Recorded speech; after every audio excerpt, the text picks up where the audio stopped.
Standard algorithms are broken up into two categories, searching and sorting. We're going to look here at searching and the most basic search, which is a linear search.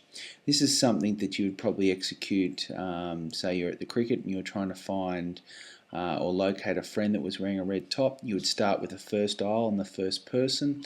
You would make a comparison whether that was your friend with the red top, and you would progress through to the next person and continue until you found the person you're looking for with a red top, or you got to the end of the aisle. Now that's what's known as a linear search.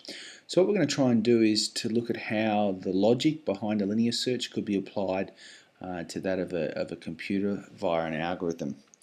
Now, searching and sorting themselves, these standard algorithms, are all based around the use of an array.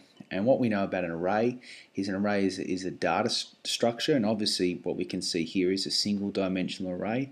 It's characterized by its indexes. So each element of the array has its own specific index, and that's how we refer to the element of the array, and there's obviously information that can be stored within that. So we've got 1 to 6 elements of our array, and they're the indexes. And the first thing we're going to do is populate the array with some people's names. So obviously index 1 has John stored within it.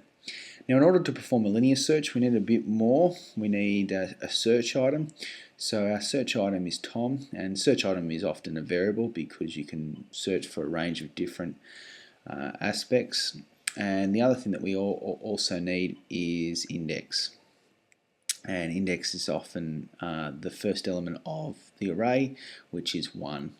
So what this causes to happen is for a pointer to stay on that first index or the first element of the array. Now we want some form of comparison, and this would obviously probably be done via an if statement. So we want something like if array index 1, which we know is John, equals Tom, then we want something to happen saying that the search item is found. Otherwise, we want something else to happen. So obviously we can see here John does not equal Tom, so we're looking at what will happen if that doesn't occur.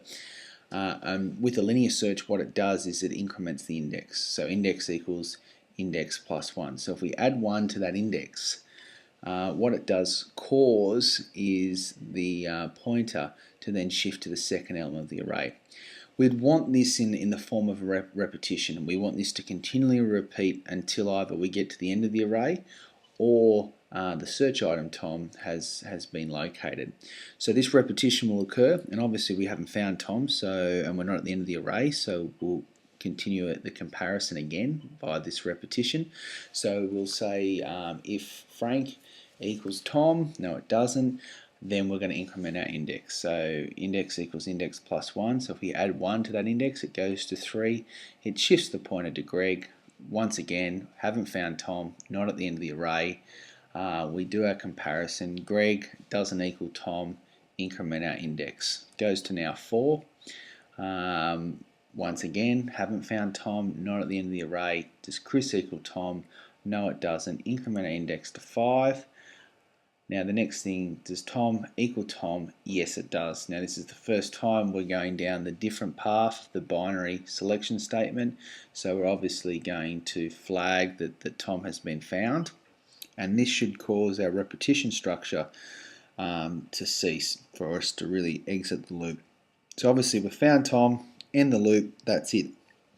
So that's how a linear search works. It's very simple in which to construct and to identify, and it was used in probably the first constructions of internet search engines, but obviously it has some major limitations, and one of those is if you have a large amount of elements within your array, so say you had 1 million indexes or elements within your array, and the element that you're searching for was the last one, or towards the end there, it becomes a very time-consuming search. So it's probably not that efficient if you have lots and lots of information stored that you're trying to locate. So that's the linear search.